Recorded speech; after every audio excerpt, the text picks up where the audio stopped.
See our next question. If A vector and B vector are vectors such that magnitude of A vector equals 13, magnitude of B vector equals 5 and A dot B equals 60, then we have to find the value of magnitude of A vector cross B vector. Now इस सवाल को आप लोग easily solve कर सकते हैं by using the formulas of A dot B and A cross B.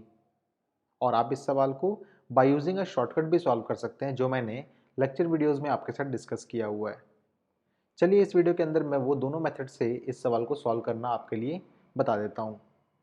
देखिए पहले हम बात करते हैं मेथड नंबर 1 की, जिसके अंदर हम लोग ए डॉट बी और ए क्रॉस बी के फॉर्मूलाज की मदद से इस सवाल को सॉल्व करेंगे। So as we all know A dot B का फॉर्मूला क्या होता है, वो होता है A vector dot B vector equals magnitude of A vector, magnitude of b vector and then cos theta.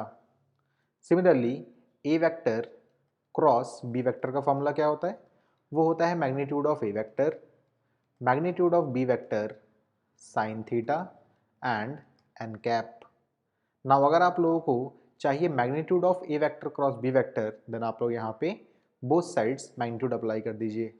तो आपको क्या ऑब्टेन होगा, आपके पास आ जाएगा magnitude of a vector cross b vector equals magnitude of a vector, magnitude of b vector sin theta and n cap का magnitude आपको पता है n cap एक यूनिट वेक्टर है, इसका मतलब इसका मैग्नीट्यूड हो जाएगा 1, तो आप यहाँ पे डॉट 1 लिख दीजिएगा। नाउ अगर आप लोगों को magnitude of A vector cross B vector चाहिए तो आपको चाहिए होगा मैग्नीट्यूड ऑफ ए वेक्टर जो कि इस सवाल में गिवन है, मैग्नीट्यूड ऑफ बी वेक्टर जो कि इस सवाल में ऑलरेडी गिवन है, और आपको चाहिए होगा साइन थीटा, बट ये आपके पास अवेलेबल नहीं है। हम लोग इसको इजीली फाइंड आउट कर सकते हैं बाय यूजिंग दिस फार्मूला। यहाँ से हम लोग कॉस थीटा को फाइंड आउट करेंगे and by using that cos theta हम लोग उसको साइन थीटा में कन्वर्ट भी कर सकते हैं। तो देखिए यहाँ से आप बोल सकते हैं कि cos theta equals A vector dot B vector and then upon में magnitude of A vector and magnitude of B vector. यहाँ से आपको क्या ऑब्टेन होगा, आपके पास आ जाएगा cos theta equals what is the value of A dot B, आपके पास गिवन है 60, अपॉन में what is magnitude of A vector, it is 13 and this is 5। Now अगर आप इसको सिंप्लीफाई करेंगे तो आप पाएंगे कॉस थीटा इक्वल्स 12/13 आपके पास आएगा। नाउ कॉस थीटा का मतलब होता है बेस अपॉन में हाइपोटेन्यूज। किसी राइट एंगल ट्राइंगल का बेस है अगर 12 एंड हाइपोटेन्यूज 13 है तो परपेंडिकुलर ऑब्वियसली उसका 5 आने वाला है। तो आप यहाँ से बोल सकते हैं साइन थीटा इक्वल्स 5/13।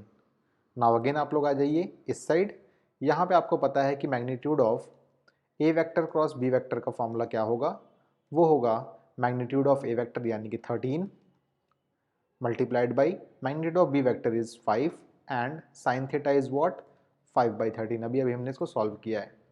नाउ यहाँ पे 13 कैंसिल आउट हो जाएगा, आपके पास ऑब्टेन हो जाएगा ए वेक्टर क्रॉस बी वेक्टर का मैग्नीट्यूड इक्वल्स 5 × 5 विच इज 25। और देखिए डी ऑप्शन यहाँ पे इससे मैच भी कर रहा है। सो अगर आप लोगों को इसके बेसिक फॉर्मूलाज पता होंगे तो आप लोग इजीली यहाँ से magnitude of A vector cross B vector को फाइंड आउट कर सकते हैं। नाउ देखिए मेथड नंबर 2 में इस सवाल को आप कैसे सॉल्व कर सकते हैं। सो उसके लिए मैंने एक शॉर्टकट आपके साथ लेक्चर वीडियोस के अंदर डिस्कस किया था। चलिए शॉर्टकट को मैं यहाँ पे भी आपके लिए डिराइव कर देता हूँ। ओके, तो हम लोग बात करने वाले हैं अब मेथड नंबर 2 की। नाउ इसकी भी शुरुआत कहाँ से होगी, इसकी भी शुरुआत इनके बेसिक फॉर्मूलाज से ही होगी। ठीक है, तो आपको पता है कि A vector dot B vector का फॉर्मूला क्या होता है, वो होता है magnitude of A vector, magnitude of B vector and then cos theta. साथ में A vector cross B vector का फॉर्मूला क्या होता है, वो होता है magnitude of A vector, magnitude of B vector sine theta and N cap. Now मैं इस फर्स्ट इक्वेशन को और इस सेकंड इक्वेशन को करने वाला हूँ squaring both sides and then दोनों इक्वेशंस को मैं ऐड करने वाला हूँ। सो स्क्वायरिंग करने का वैसे मतलब क्या होता है, आप सबको पता होगा कि अगर आप लोगों ने एक्स वेक्टर की स्क्वायर की, इसका मतलब आपने एक्स वेक्टर का डॉट एक्स वेक्टर के साथ ही किया हुआ है। और इसकी प्रॉपर्टी क्या होती है, इसका डॉट जो आपके पास आएगा वो हमेशा आता है मैग्नीट्यूड ऑफ एक्स वेक्टर का स्क्वायर।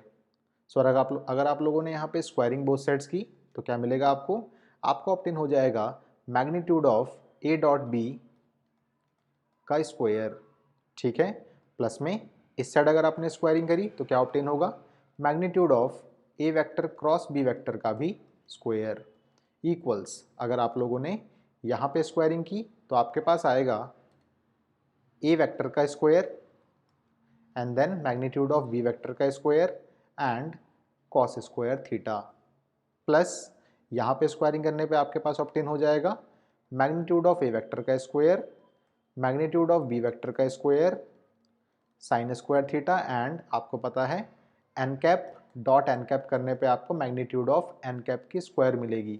एन कैप एक यूनिट वेक्टर है, इसका मतलब इसका मैग्नीट्यूड 1 होगा, तो 1 की स्क्वायर 1 ही होगा, तो आप यहाँ पे डॉट 1 लिख सकते हैं। नाउ देखिए आपके पास लेफ्ट हैंड साइड में क्या मिलेगा, लेफ्ट हैंड साइड में आपके पास आएगा A vector dot B vector के मैग्नीट्यूड की स्क्वायर प्लस ए वेक्टर क्रॉस बी वेक्टर के मैग्नीट्यूड की स्क्वायर इक्वल्स, अगर आप इन दोनों टर्म्स को एनालाइज करें तो आप पाएंगे इन दोनों टर्म्स के अंदर मैग्नीट्यूड ऑफ ए वेक्टर की स्क्वायर और मैग्नीट्यूड ऑफ बी वेक्टर की स्क्वायर है कॉमन, ठीक है। सो आप यहाँ से मैग्नीट्यूड ऑफ ए वेक्टर की स्क्वायर और मैग्नीट्यूड ऑफ बी वेक्टर की स्क्वायर को ले लीजिए कॉमन, अंदर आपके पास बचेगा cos square theta plus sign square theta जो कि होता है 1। सो अल्टीमेटली आप एक रिलेशनशिप बना सकते हैं A dot B, A cross B और मैग्नीट्यूड ऑफ ए वेक्टर और मैग्नीट्यूड ऑफ बी वेक्टर के टर्म्स में। वो क्या ऑब्टेन होगा आपके पास, so this will be A vector dot B vector के मैग्नीट्यूड की स्क्वायर प्लस में A vector cross B vector के मैग्नीट्यूड की square equals magnitude of A vector की square and magnitude of B vector की स्क्वायर। ये चीज़ हो जाएगी आप लोगों के पास 1। सो आप लोगों को ये रिलेशनशिप याद होना चाहिए, अगर आपको ये रिलेशनशिप याद होगा तो ये सवाल आपका महज 15 सेकंड्स के अंदर सॉल्व हो जाएगा। देखिए मैं एज्यूम करता हूँ कि आप लोगों को रिलेशनशिप याद था, तो देखिए डायरेक्टली आप लोग इसमें इनकी वैल्यूज़ को पुट कर दीजिए। इसकी वैल्यू थी आपके पास 60 की स्क्वायर प्लस में इसकी वैल्यू को आपको फाइंड आउट करना था, बट याद रखिएगा यहाँ पे स्क्वायर मिलता है हमें, इक्वल्स ये हो जाएगा 13 की स्क्वायर और ये हो जाएगा 5 की स्क्वायर। अगर आप इसको सिंप्लीफाई करते हैं तो आप पाएंगे magnitude of A vector cross B vector की स्क्वायर जो आपके पास ऑब्टेन होके आएगी वो 625 आएगी, और इसके हिसाब से magnitude of A vector cross B vector क्या मिलेगा आपको, वो आपको मिलेगा 25, बिकॉज किसी वेक्टर का मैग्नीट्यूड हमेशा पॉजिटिव होता है, इसलिए यहाँ पे -25 को आप लोग रिजेक्ट कर देंगे। ओके, सो देखिए यहाँ से भी आपको यही रिजल्ट मिल रहा है। तो एग्जामिनेशन के अंदर आप लोगों के पास ए डॉट बी दिया हुआ हो, ए क्रॉस बी निकालने के लिए बोले, या फिर ए क्रॉस बी दिया हुआ हो डॉट निकालने के लिए बोले, तो डायरेक्टली आप लोग इस रिलेशन का इस्तेमाल करके अपने सवाल को बहुत ही कम समय में सॉल्व कर सकते हैं। ओके।